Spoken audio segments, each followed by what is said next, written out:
السلام عليكم، ان شاء الله كامل تكونوا بخير وعلى خير، تكون صحتكم لاباس. اليوم راح نشارك معكم روتين طلبيه تاع عرس. فهاد الطلبيه فيها 300 حبه من كل نوع. الانواع وشن هي؟ الكعيكعات، مقروط اللوز والفاكهه. حبيت نخدم لها الخوخه برك، ما حبيتش يعني الانواع تاع الفاكهه كامل، حبيت نوع واحد اللي هو الخوخ. كما راكم تشوفوا هنا ديجا كنت سبقت في التحضيرات. هنا راح ندير كريمه الزبده اللي راح نلم بها جينواز تاعي ونحضر بها حشو تاع الفاكهه. جينواز كنت ديجا يعني وجدتها وطيبتها ورحيتها، ودوكا راني نوجد في كريمه الزبده. كريمه الزبده هنايا راني دايره فيها 500 غرام تاع مارغرين اوبلين و500 غرام فوندون. هذه الوصفات دائما نوصيكم تخدموا بها. كانوا بزاف يخدموا بالسكر الناعم، يديروا سكر الناعم مع المارغرين، دوكا كي ولاو يخدموا الفوندون مع المارغرين تجيهم بزاف هايله. تجي كريمه الزبده هذه رطبه وتجي بزاف هايله وبنينه. مام زبده اوبلين فيها ريحه اللافاني هايله.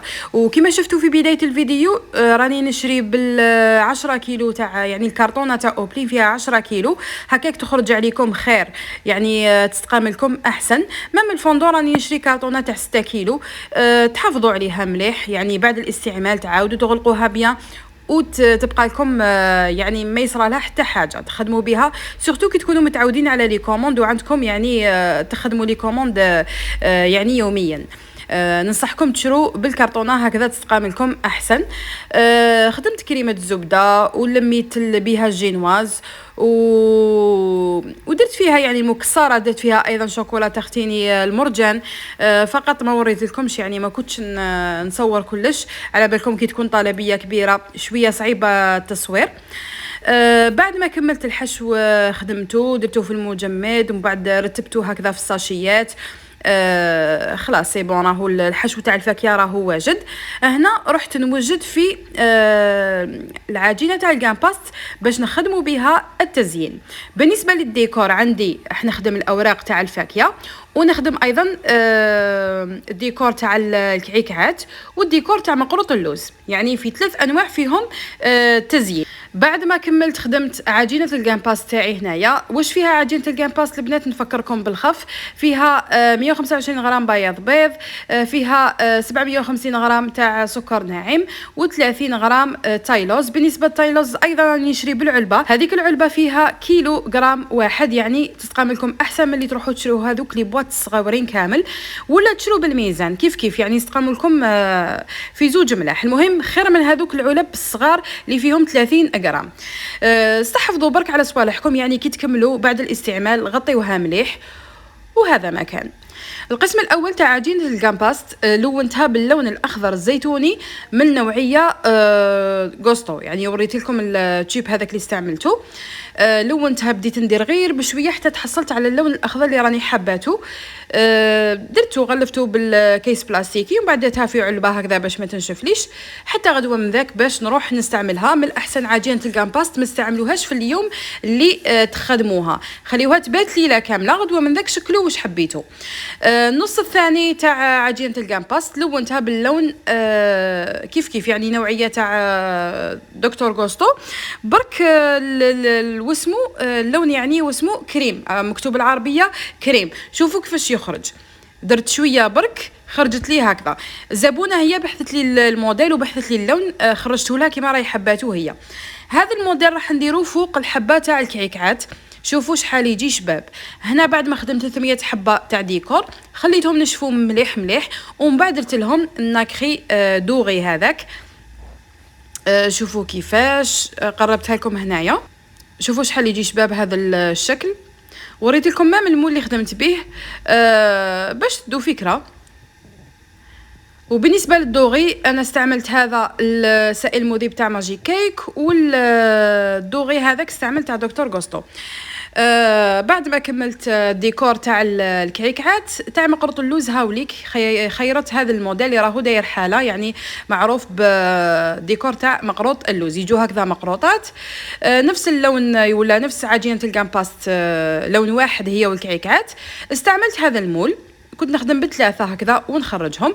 بعد ما ينشفوا كيف ندير لهم في الاطراف هذا اللمسه تاع الدوغي. هذا ما كان يعني كملت حضرت الديكورات في 3. الاوراق ما وريتهم لكمش صراحه، كنت بزاف مزروبه. المره الجايه ان شاء الله نوري لكم كيفاش نخدم الاوراق تاع الفواكه. هنايا رحت نوجد المكسرات، كنت نرحيهم. بالنسبه للفاكهه نستعملوا لوز بودر، هذا النوعيه تاع ايدين. نروح نوجد يعني اللوز تاعي، ندير له السكر. الكميه تاع السكر انا نخدم كيلو لوز بودر مع كيلو سكر ناعم، نخلطهم يعني الكميه اللي راني حبتها كامل نخلطها ونديرها في علبه. بالنسبه للوز هذا حب كيف نستعمل لنايا تاع الماريكان. دائما نسخن اللوز تاعي ونروح نرحيه، نروح يعني نوجدو للكعكات وللمقروط اللوز. هذا ما كان يعني استعملت كامل كميه. ان شاء الله في الفيديو الجاي نقول لكم كل نوع شحال خضالي من اللوز، هكذا باش تدوا فكره الا حبيتوا تخدموا لي كوموند ولا عندكم مناسبه ولا عرس كبير. يعني مقادير تاع 300 حبه راح نمد لكم ان شاء الله مقادير مضبوطه. في وسط لا كوموند هذه تاع العرس عندي كوموند صغيره فيها كعكات، فيها تزيريات وفيها مشقوق، يعني انواع بزاف. ان شاء الله راح تشوفوهم كيف في الفيديو الجاي ان شاء الله. بالنسبه للوصفه تاع الكعكات راح نديرها لكم في هذا المقطع هنايا، باش تشوفوني يعني كيفاش راني نخدم الكعكات. نفس الوصفه خدمت بها تاع العرس، هذيك 300 حبه. هنا عندي كيلو فارينه، درت لها قرصه تاع الملح ودرت لها لافاني. دائما انا نستعمل لافاني البركه، تمد لي ريحه بزاف هايله. درت عليها 550 غرام تاع السمن يكون طري. من بعد ندخل الفارينه تاعي مع السمن ونبدا نحك بهذه الطريقه حتى يدخل لي كامل هذاك السمن في الفارينه. في الاخير كامل نجيبوا الكميه تاع المزهر اللي هي 280 غرام. يعني راه مديت لكم مقادير مضبوطه هكذا. في الكيلو تاع فارينه تدخل لكم 280 غرام تاع مزهر. نديرها على 2 خطرات ولا حتى نتحصلوا على هذه العجينه. نوزنها 35 غرام ونحطها بجيه. بالنسبه للحشو، الحشو هنايا عندنا كميه تاع اللوز. هنا عندي 500 غرام تاع اللوز، درت عليها السكر مبشور الليمون لافاني والسمن. في 500 غرام تاع اللوز نديرو 50 غرام تاع السمن.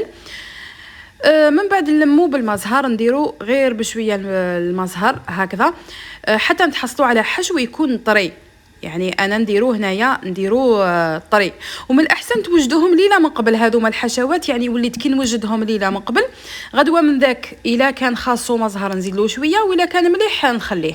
بصح نصيبو معسل، يعني نصيبو بزاف هايل، خير من اللي توجدوه نهار التحضير يعني. هنايا البنات بديت في تشكيل تاع الكعكات. ناخذوا العجينه تاعنا اللي كنا وزناها 35، نحلوها هكذا طوليا هكذا، ونجيبوا الحشو اللي كنا وزناه 20 غرام.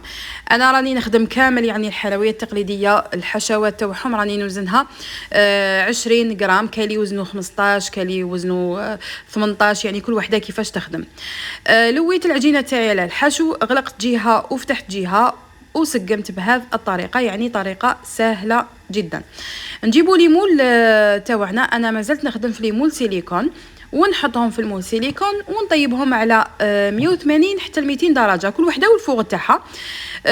شوفوا هنايا المول سيليكون خيروه يكون نوعيه مليحه. انا عندي هذا تاع 6 بصح يكون يعني الحبه ماشي مسطحه ماشي كبيره بزاف، تجي حبه بومبي. شوفوا هنايا بعد ما طاب لي الكعكات تاوعي، شوفوا كيفاش يطيبوا حموره، يطيبوا بزاف هايلين.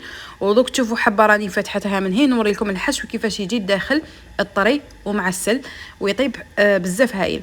انا نطيبو يعني عادي، نحط المول عادي، نطيب الحلوه تاعي من تحت. كي نشوفها نقلبها، يعني نقلب الحبه تاعي كي نشوفها حمارت هكذا نطفي لها من تحت ونشعلها من الفوق كيف يعني حتى تحمر. وصيبون الحلوه تاعي راهي